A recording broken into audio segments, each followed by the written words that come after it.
Okay, hello and welcome everyone. We're going to give it just a minute as we all join in today.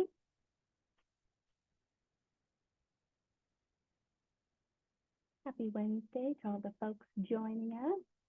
Hope it's been a great week so far for everyone.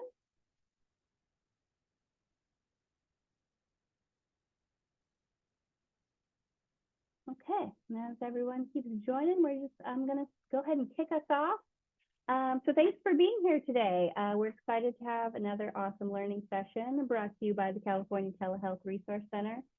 Today, we're really excited to have Jillian Yarbrough, familiar face. If you've been around CTRC before, you may have seen her. We're going to share some great learnings today, looking at gaps between telehealth provider experiences and literature.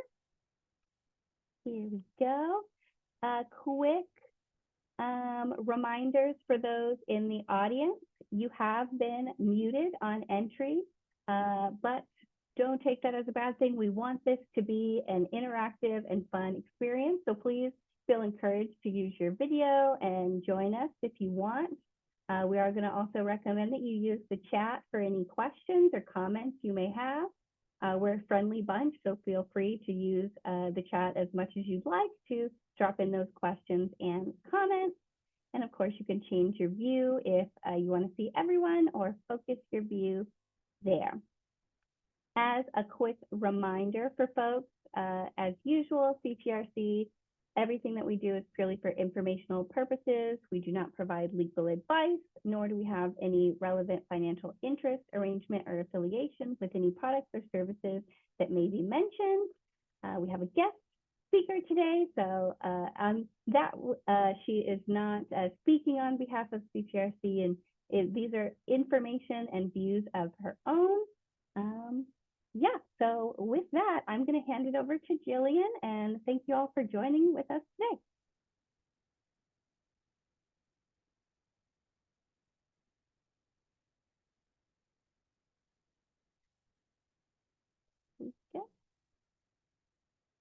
Fabulous. So I think my slides are showing now. I am so thrilled to be here. I am thrilled every time I get to talk with people who are interested and engaged with telehealth. And I enjoy the CTRC so much. And my experience has been so much fun with you all. And anytime I hear from CTRC, I am thrilled, and I'm hoping for an opportunity where I get to collaborate and work with them. So I'm so excited to have this hour to focus our attention on telehealth. And I'm going to talk to you about competency models and gaps between telehealth provider experiences and telehealth provider literature. And so to tell you a little background and how I came to this topic, I'll share with you about myself. My name is Jillian Williamson Yarbrough, and I have a PhD in educational human resource development from Texas A&M University. And I share that because it's important in my research. And I really look at telehealth and provider competencies from a human resource and development perspective. And I'll add a little bit more as we go through this presentation, but that's the lens that I use to kind of problem solve when I think about telehealth. I'm a clinical professor and the Virginia Engler Professor of Management at West Texas A&M University.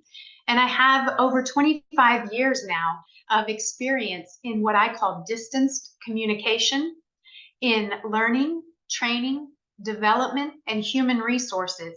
And all of these skills that I've been developing over these last few years have been combined to help me understand and think differently or uniquely about telehealth. In my role at West Texas A&M, I teach a graduate course seminar in healthcare management.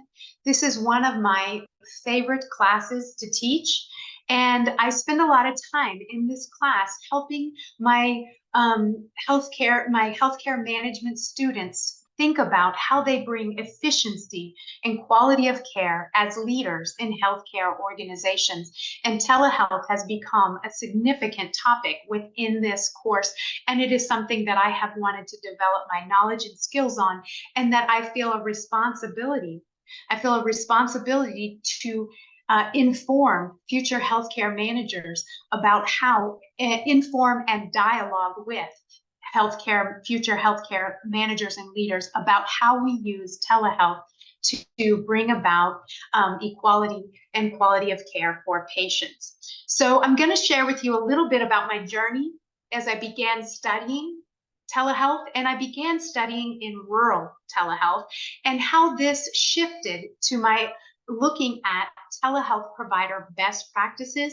And this is the study that I'm going to go further in depth about today: telehealth provider best practices and the gaps that we may see between what we see in the literature and the experiences of the telehealth providers. So when I look at pictures and at cities over the last 5 or 6 years, the things that I see have changed. And sometimes now when I see skylines and cities, I think to myself, what kind of healthcare is possible in this location?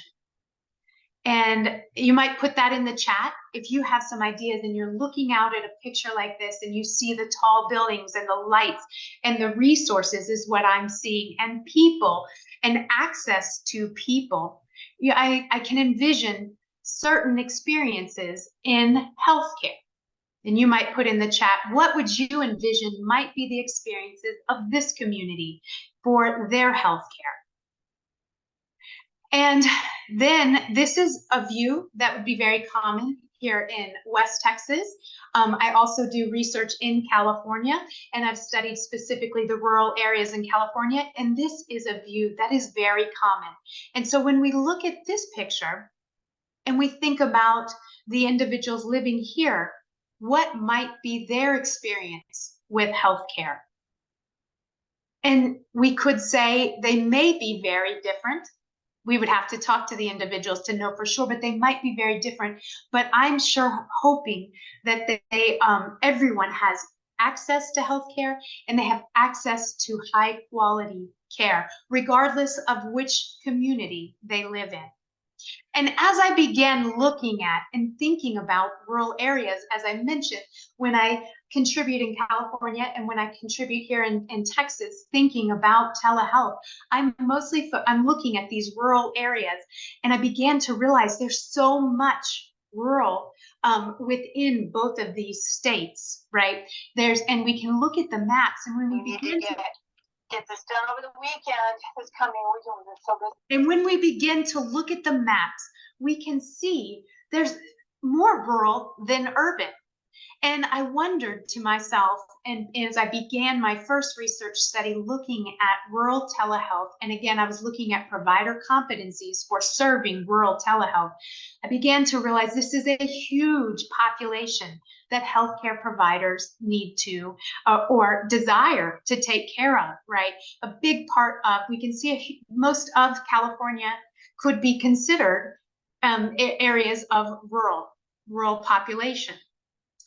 And so, as I mentioned, I teach healthcare management, and I began to think about, if I am preparing healthcare leaders, and I have many physicians, doctors, surgeons from all over the country in my classes who, on top of their medical degrees, are now obtaining an MBA because they want to lead healthcare organizations. I have to include some ideas and some competencies to prepare them to support not only rural residents, which I've learned requires a unique competency skill set.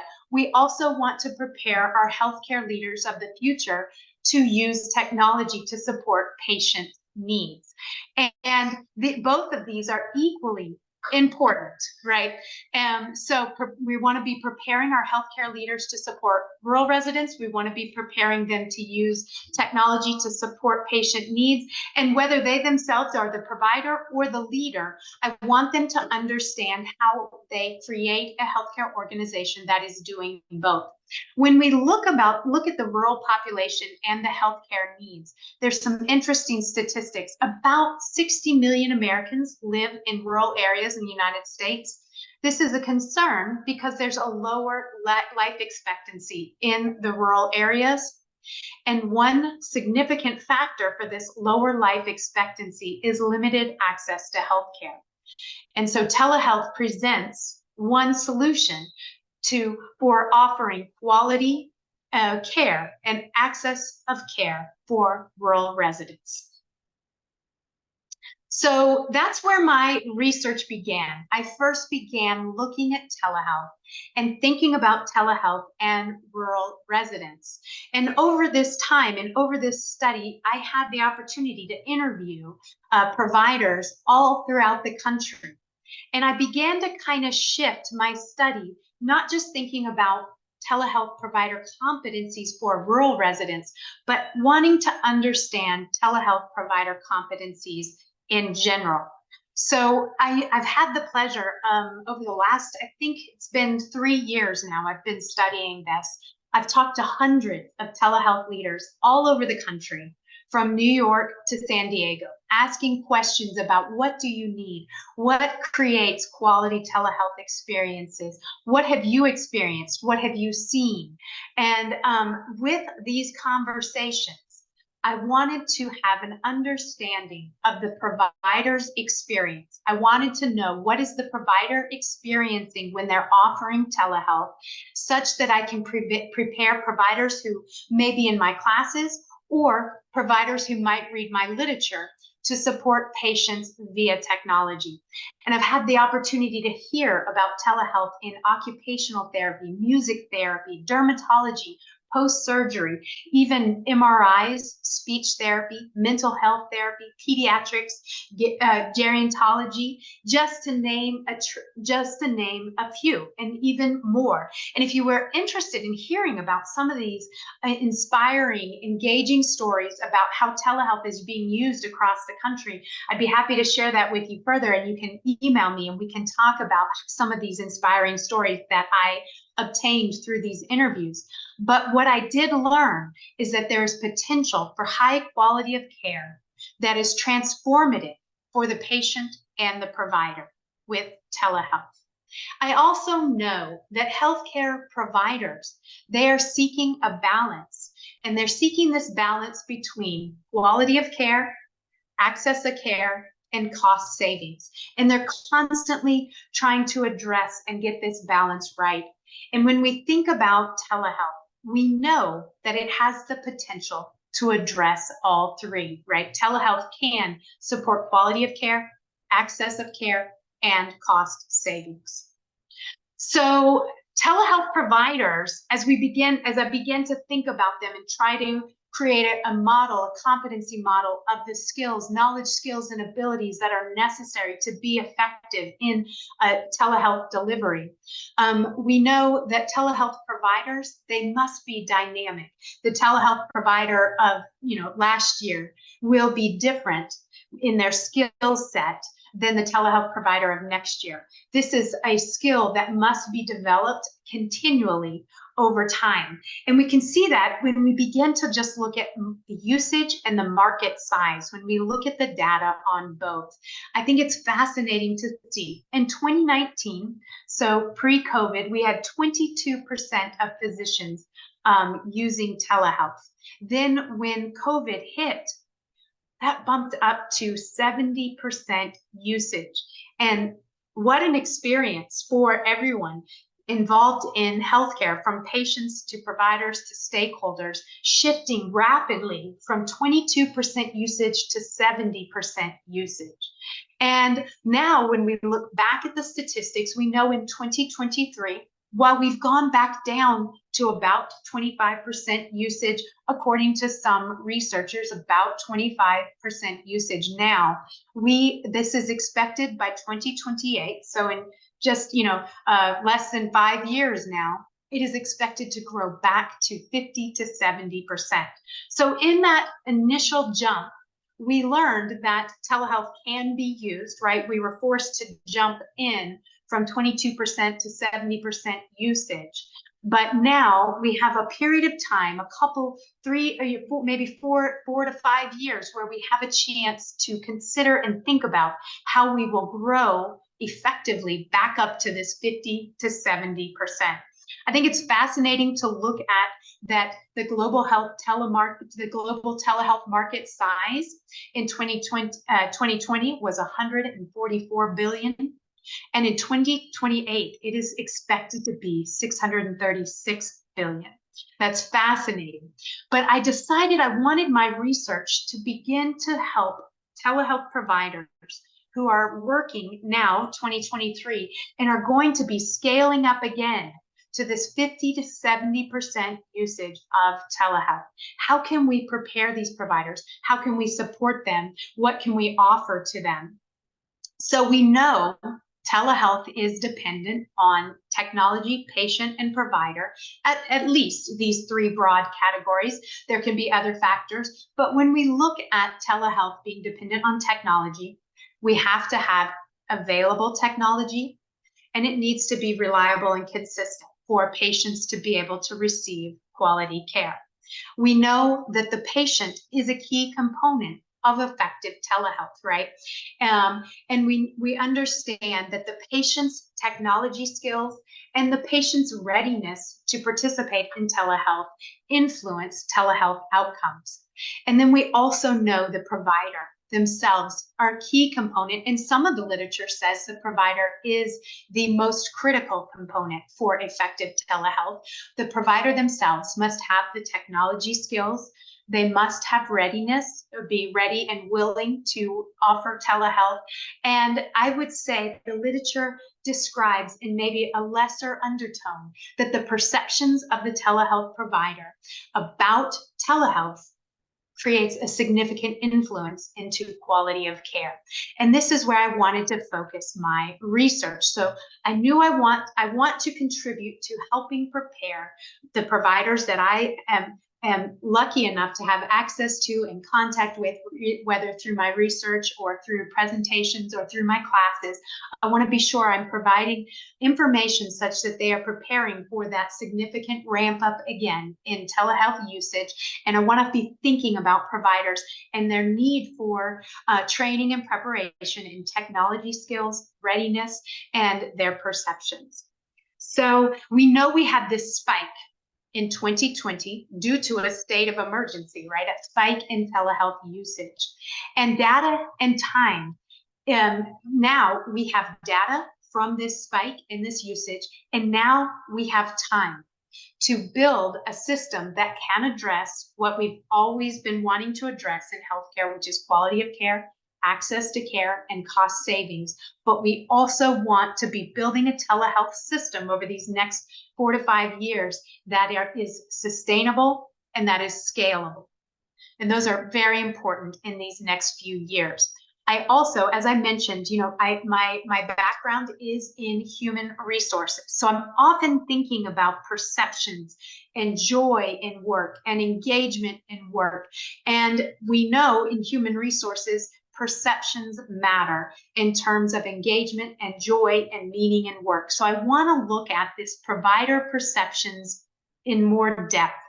And we know that provider perceptions of and trust in technologies are critical for making telehealth effective and sustainable. And according to some, telehealth is complex and requires considerable time, training, education, and supervision for providers to develop new technology-based healthcare competencies. And when we had our state of emergency and many healthcare providers were thrown into telehealth, they did not have this opportunity to have what some researchers say was considered that is required for telehealth providers to be effective, this considerable time, this training, this education, and this supervision to support them in developing their telehealth competencies. So as I moved from just looking at rural telehealth provider competencies to wanting to understand the perceptions and experiences of the provider so that I can create a broad telehealth provider competency model, I knew that I wanted to understand the perceptions of the provider to help develop the competency model, to help develop the training that would be meaningful as these providers prepare for this significant increase in telehealth. So this is my study that I'll be sharing with you today. And I wanted to look at training and development of providers to help them be most efficient in utilizing telehealth. And I want to develop a competency model that offers information about current and future competencies for telehealth providers. And I know that this will require a dynamic understanding, meaning we'll be studying this today and we're going to be studying it tomorrow and studying it, next week and next month and next year, and adapting the competency model. The competency model that I'm creating is kind of a living competency model that will be growing with our literature, with our provider perceptions, and with observations. So it's a dynamic model that's going to grow with information. And I wanted to acquire and communicate the lived experiences and perceptions of the providers. Really, my goal is to understand their experiences. What do they go through? What are the challenges? What are the positives? What motivates them? And ultimately translate this information, these ideas, into a competency model so that I am contributing to preparing telehealth providers to increase their usage of quality telehealth care. The research questions of my study, question 1 is, what are the competencies of an effective telehealth provider? I'm still looking at that. I've been looking at that for years. And it's an interesting question that is growing, and it changes a little bit. There are some standard competencies, and then there are some competencies that are changing a little over time. And then with research question 2, what gaps are present between telehealth literature-based competency models and telehealth application-based competency models? And as I mentioned, my degrees, my study, where much of my research has been in previous years, is in human resources. And when we want to train and develop people, we want to create a competency model so that we can understand and people can visualize where we're asking them to go in their development. So I want to look at these competency models, but I want to look at several different types. The literature is rich talking about telehealth provider skills, and I wanted to try to capture that in a visualization. The literature says telehealth providers should have A, right? But is that going to be the same when we ask telehealth providers who are using the skills, who are, in the forefront offering telehealth? Is it exactly lined up with what the literature says? And that was my research question. So I used a phenomenological qualitative research design. And first, I created a literature-based competency model, and I'll share a little bit more about that in just a second. Then I conducted 14 semi-structured interviews with telehealth providers and leaders. And then I used an observational application of the models that were created. So first and foremost, a lot of research begins, right, with your literature review. And I reviewed over 750 articles from the years of 2020 to 2022. And I was categorizing and capturing telehealth provider skills and aptitudes, specifically effective, looking at what they're saying specifically, effective quality of care. I'm trying to identify competencies of telehealth providers that are specifically contributing to quality of care. And a telehealth provider competency model was then created. So as I started with this large batch of articles, I would narrow it down, obviously based on if the article was relevant, and then identify key competencies within each article, and then quantify and then create my competency model. The assessment was piloted based on observations of telehealth, and I'll share that with you in just a minute. So let's look at the literature-based competencies and what I found. There are several key skills. The key skills were technology-based communication skills, and this is verbal communication and nonverbal communication. And then the next skill was skilled in preparation for telehealth visits. And this is the provider's preparation in terms of awareness of patients' needs and materials prepared, telehealth activities planned. The next competency, skilled in telehealth documentation, the provider's ability to document the appointment, including coding. The fourth skill identified in the literature-based review, patient-centered design. the telehealth services, technology, communication is designed based on patient need. The telehealth training is ongoing. Providers' participation in ongoing telehealth training. Awareness of telehealth technology. The provider's broad awareness of telehealth technology options and ability to match technology with patients' need. The ability to coach patients in telehealth application. I thought this was very interesting, and we've already seen some adapting with this competency that we can talk about later. But in the literature, they're talking about that the telehealth provider must have the ability to coach patients in telehealth application.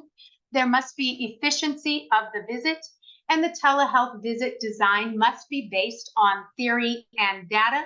The telehealth session and exercises are based in theoretical and expert best practices.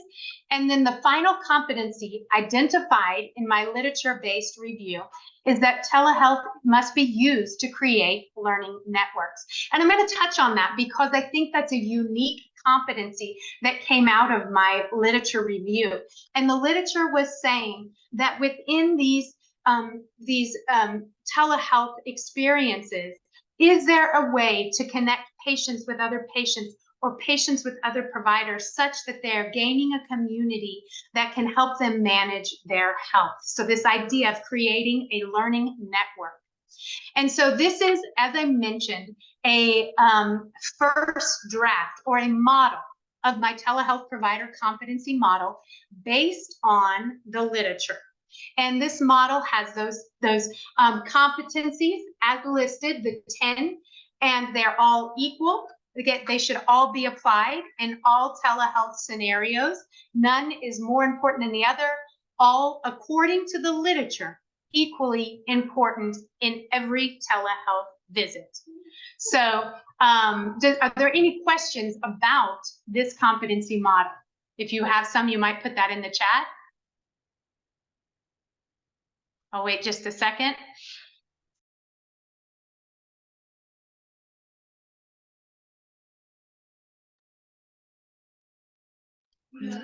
Did you? No questions right now? Yes, yet on this model. There is a question about how can you encourage providers to continue using telehealth in post-COVID times? That's a fabulous question. You know, and what I'm finding in my interviews, providers that I spoke with are passionate about offering the best care they can. And they are interested in offering that in whatever way is going to be good for the patient. And so I think encouraging providers to use telehealth would come from the provider's experience that when they offer telehealth, their patients have positive outcomes. And when they experience that, I think the providers I spoke with, that's all they're seeking.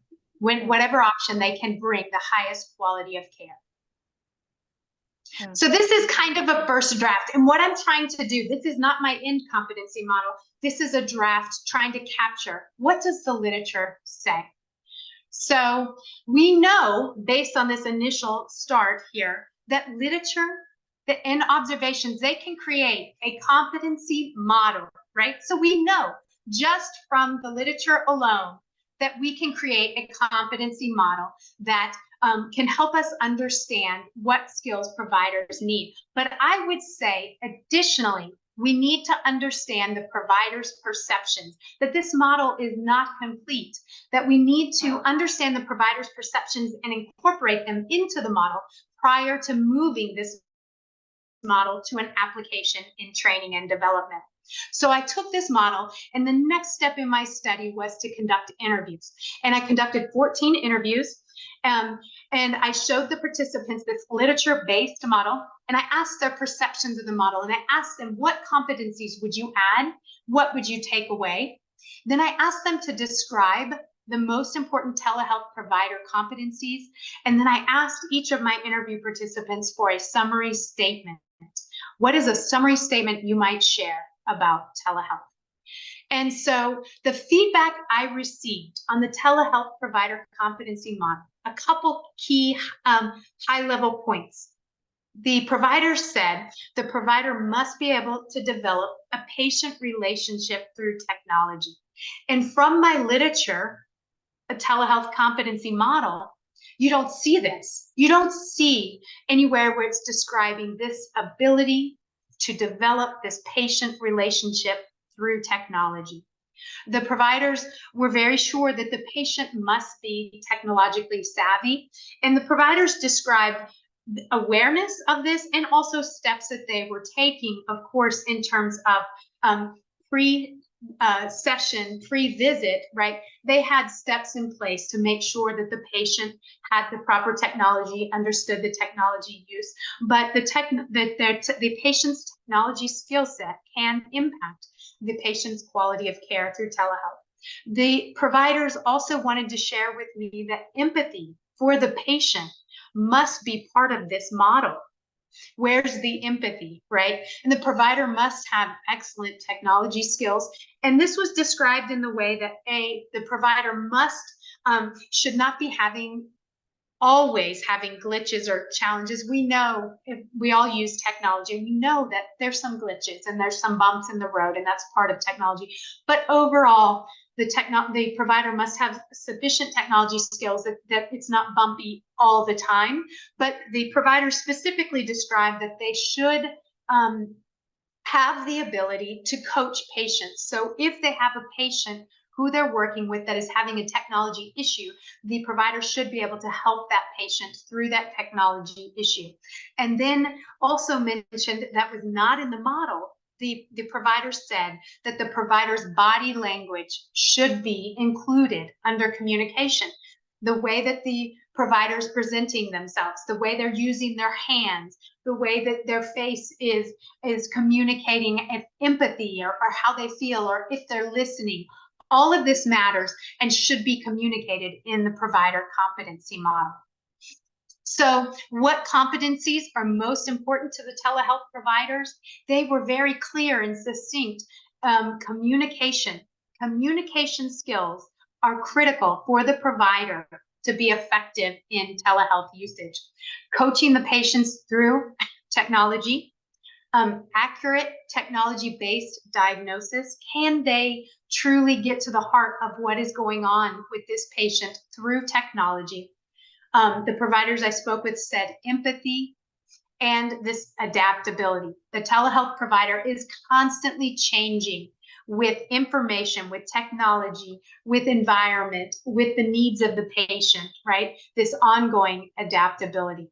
So when we look at these 5 competencies that I uncovered in these interviews, instead of the 10 that were identified in the literature, it drilled down to 5.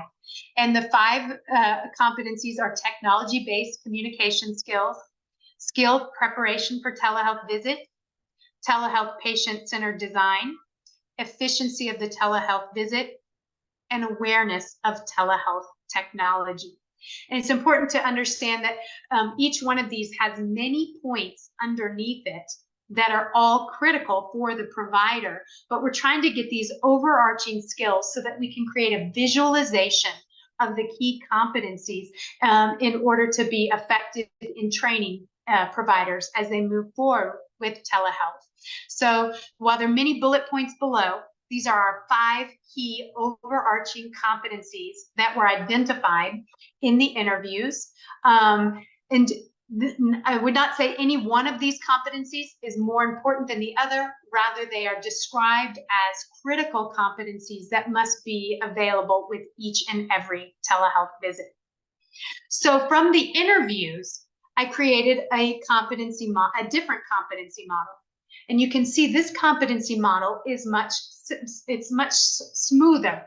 It's much maybe simpler to view, and it's simpler to understand. And this model is showing that the telehealth provider competencies are going to include communication, preparation, patient-centered, efficiency, and technology awareness. And these are all in relationship, all equally important, and each one contributes and builds to the next. What do you think when you're looking at these 2 different competency models? If anyone would like to share in the chat. So now we've seen this the literature-based 10 competency model, and then the interview-based 5 competency model.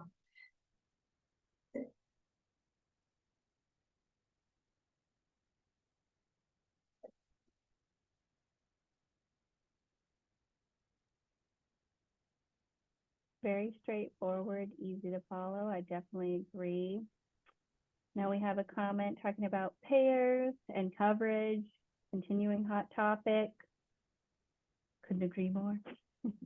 Well, that comment about straightforward and easy to understand, I took that away too.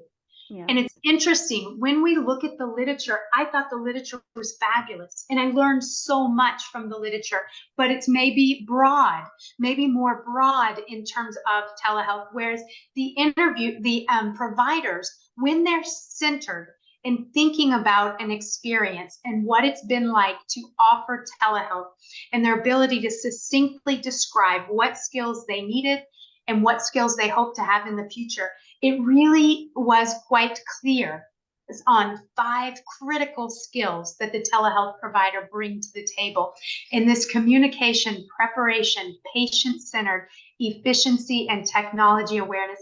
I agree. I think that this is a much cleaner competency model than the literature-based. And I also think in terms of preparing providers, this would be an easier competency model to apply, but also note, my goal is to create one that is not one or the other. I think the literature-based competency model provides a lot of detail and information. And I think that the interview-based competency model provides a lot of information and detail. And my goal is to merge the two so that we have a competency model that is merging them both such that we can help support quality of, prepare providers to offer quality of care through telehealth. So again, so I've got my literature competency model, and now I've got my interview competency model, and I want to apply this competency model to see, you know, okay, is it actually applicable? Is it relevant in a telehealth session? Are these the skills that you see when you're observing telehealth? So I created a rubric, just like you might evaluate an employee or an assignment in a class. I created a rubric from this telehealth, the interview-based telehealth competency, and I applied it in observation of 20 telehealth sessions on YouTube. So telehealth sessions that had been recorded by providers and placed on YouTube. And I used it and just checked off when I saw the providers applying one of the 5 competencies that were identified in the interview process to see, did we really identify competencies that are used in practice, or are some of these competencies not relevant? And so in these telehealth observations, telehealth session observations, I saw that communication, verbal communication, all of the providers were using verbal communication, and 11 were using their body language or nonverbal, maybe pointing. All of the providers demonstrated preparation. They all were patient-centered. All of the visits were efficient, and all of the visits demonstrated technology awareness. Now, of course, these telehealth sessions that were placed on YouTube would be a best practices, right? Most providers would not place a telehealth session example on YouTube that was horrible, right? So we know that these are telehealth sessions demonstrating best practices, but the competencies that we've identified were demonstrated in these telehealth sessions, and it would be hard to observe in any other way due to patient privacy rights, right? So this is one of the ways that I could check and verify, are these competencies relevant in application? So let's look at some summative ideas now that we've looked at literature, we've looked at interviews, and we've looked at observation application. Some summative literature, interviews, and observation ideas is that the patient must be able to use technology. We know that this is critical. Now, this isn't exactly in the purview of my study, right? I'm looking at provider competency skills. But it was said over and over and over and over, regardless of how good the provider is, if the patient doesn't have working technology or the patient is unable to use the technology, The providers, no matter how trained and skilled they are, when they arrive at the visit, it may not go well. So one of the things that a lot of providers are doing is offering pre-session training for the patient. And that's a really important step, isn't it? To verify that the patient has the technology and the skills, because our goal is quality of care. So if our goal is in preparing the provider, making sure the providers know that they need to have a team member who has met with the patient ahead of time to make sure the patient understands what the telehealth visit will be like, that they can turn on the device that they're going to be using, that they can navigate the device, all of those things, so that the patient and the provider are able to focus on quality of care. That's very important. It's a little bit outside of our competency model, but it was stated so many times. I think it's an important summative statement. The provider must be able to build trust with the patient via technology. And that's a very interesting idea. And I think building trust with the patient via technology is going to be a little bit different than building trust face to face. The provider must be skilled in technology usage such that they are effective and that they can coach patients in implementation. If they have a glitch, you want the session the healthcare session to be able to continue, and you want the provider to either coach them, or the provider should have a resource available that can come in and coach the patient, and then the session can continue. The empathy for the patient is critical, and providers do not want that lost because of telehealth, right? They want that patient-provider relationship, and they want the patient to still experience the empathy that the provider has for them, even via technology. And the provider's body language matters. So when we look at the gaps between the literature competency models and the provider experiences and perceptions, the literature provides more specific detail. And I think that our five competency model that comes from the interviews still captures much of what the literature identified as critical, but they're sub-bullet points. And so the literature had high emphasis on broader sets of skills. And for applications, when the providers saw this competency model that's so big with so many competencies listed, they described they would like a more simplistic and clear model with broad categories that adapt the specialization. So the providers don't need all of those details in the competency model. They're more comfortable with this broad overarching competency. And then they can adapt the sub-competencies or sub-skill based on their specialization. The providers have that skill set. They're able to do that. And the providers further described critical aspects of telehealth that were not present in the literature-based competency model. And that specifically is the provider-patient relationship, empathy for the patient, and trust. And they believe those are critical qualities that telehealth providers offer through telehealth. So with that in mind, then I created a third competency model. And this competency model is now certainly based in the literature competency model, based in the interview competency model, based in the observations of application. And this one sticks with these 5 competencies for the telehealth provider: communication, preparation, patient-centered, efficiency, and technology awareness. Within all of these 5 competencies or actions, the provider must be focusing on, thinking on, and using skills that are building relationships, empathy, and trust. And so why does this study matter? Why is it important that we're thinking about telehealth provider competency models? And it's because everyday patients need quality telehealth-based care. And every day providers must develop and adapt. They're changing every day to the information coming in. They're adapting based on technology and based on their patient needs.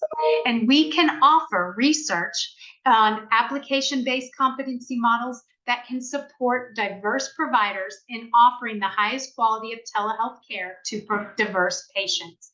So I think all of the competency models that I've discussed today have value. that they may speak to different providers in different ways. But I think creating competency models that we are continually updating with more information is one step we can take to help prepare telehealth providers and healthcare organizations as they prepare for this next boom in telehealth application that should be growing between now and 2028. So I so enjoy talking about telehealth because I think it brings value. I'm excited to talk about it because I think it brings access and quality of care to more people. And it was really a great pleasure to speak with the telehealth experts that I spoke with on this research study. I was inspired by them. Their joy for their work and their desire for quality of care for each and every patient was inspiring to me. So, and I'm happy to answer any questions. Great. Thank you so much, Jillian. Must echo, I feel the same way. It's very inspiring getting to hear from providers doing the work and learning from their experiences. Great time for questions, so please drop them in if you have them. Someone is asking, where can they find your entire research findings? Where is this available? So this paper is in review, and I have 2 papers that will be coming out. If you would share your email, I will send you my work as it comes out in publication. Great. Awesome question. Yeah, anybody who's interested, reach out to Jillian or reach out to CTRC. We're happy to get you connected over to Jillian. You can read more. Any more questions? Feel free to ask.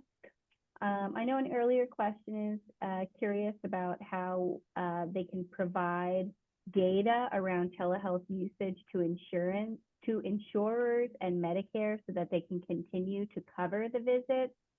I know it's a hot topic as we kind of wind down from a lot of the flexibilities from the PHE, and the sustainability of these services is in question. Yeah, Jillian, I don't know if you have any. How to gather data so that they can document usage or need for insurance companies is the question. So, you know, I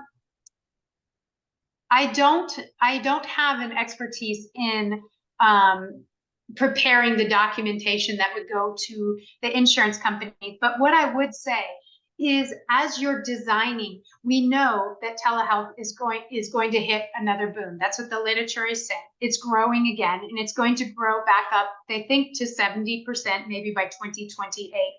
So what our challenge is at this point is that we understand the value of telehealth, but to design it now, we're not under the same pressure we were under COVID, right? Where it just had to be done. This is the only way we can serve our patients.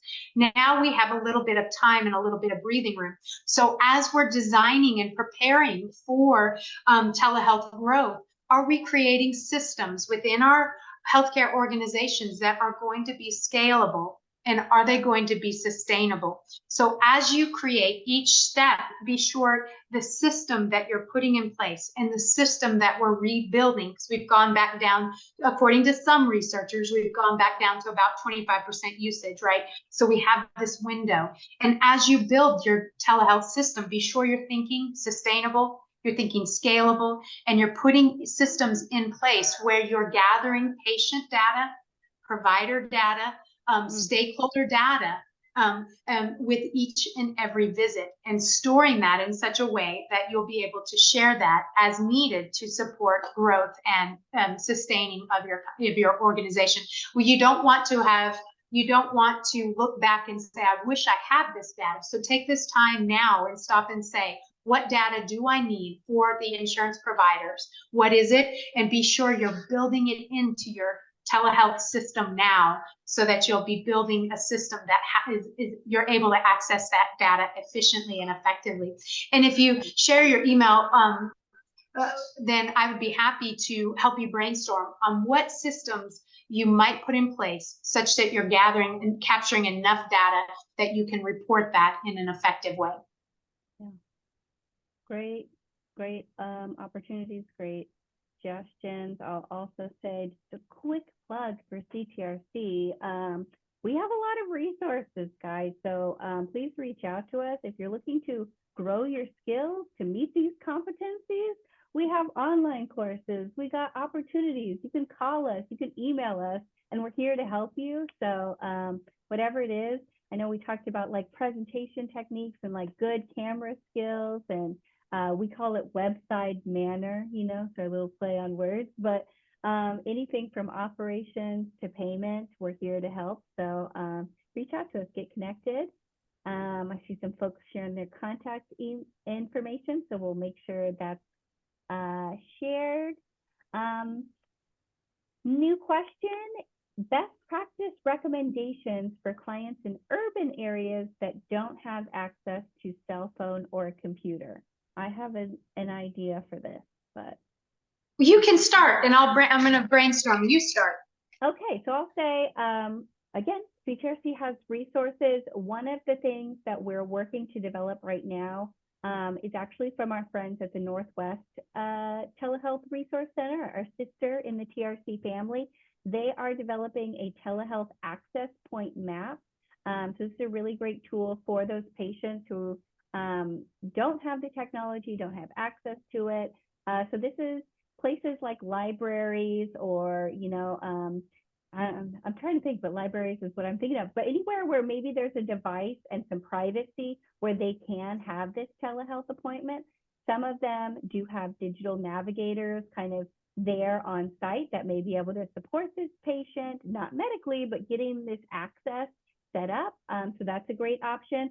So telehealth access points, we are developing this map. I think right now for California, we only have a handful of TAPs, telehealth access points maps. So we want to add this. So if you know of telehealth access points that we can add to our map, please let us know. Yeah, and then for digital navigators, that's another course that's available right now for folks who are wanting to support on the patient side. So that's a great opportunity to support patients. We have some education for them. And I've heard similar ideas on the libraries. I've also heard of in some areas where public schools after hours are sharing their computers. Mobile units, it's amazing what's come out with mobile units now. I talked to a provider, they had a mobile MRI even. So there's all kinds of mobile units that might be able to help in urban areas. And I know that Texas A&M is creating kind of health pods, and it's almost like a big phone booth. And when you come in, your vitals are checked, and you push a button and you can speak to a provider. And so there's lots of options. There's so many options. It's so inspiring to see the growth and the dynamic ideas and the innovation that is coming out around telehealth. But I think I have very similar ideas. But I guess the public schools, the mobile units, or these kind of pods. But I bet I could research some more if you would like some more ideas about urban telehealth opportunities or competencies, key competencies important for urban. If you'll share your email, I'd be sure to follow up.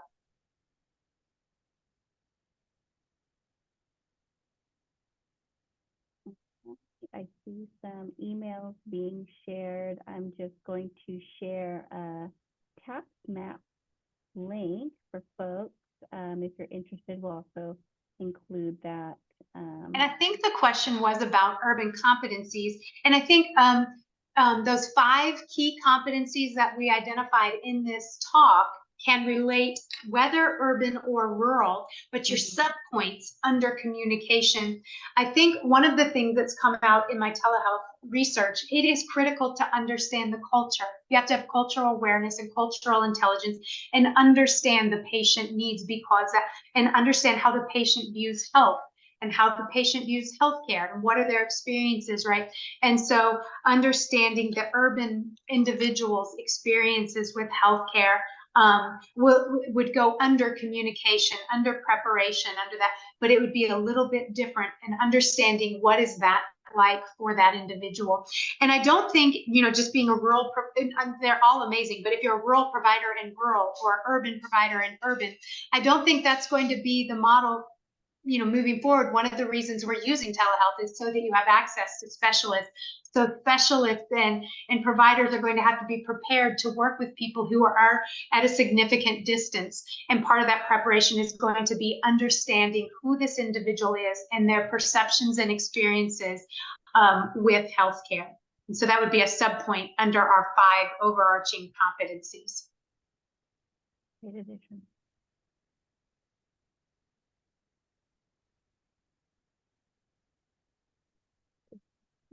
Complex barrier. Agree. Definitely is. All right, last call for questions. I'm just gonna throw out a big thank you to Jillian for agreeing to come on today and sharing so much knowledge, some great considerations to everyone. It's been a very helpful session. So thank you so much for sharing your time with CTRC today. As a reminder for attendees, this recording and the slides will be made available. Bear with me, I'm at a conference, if you can't tell by my headphones, so I will have these materials posted by the end of the week. Yeah. Any last points from you, Jillian? I would just thank the CTRC, and working with you has been a great joy. I enjoy working with you. I enjoy the CTRC, and I value the mission of the CTRC, and thank you all for including me. Thank you. It's always a pleasure. Okay, so with that, I'll sign off, and everybody enjoy the rest of your Wednesday. So, thank you. Bye-bye.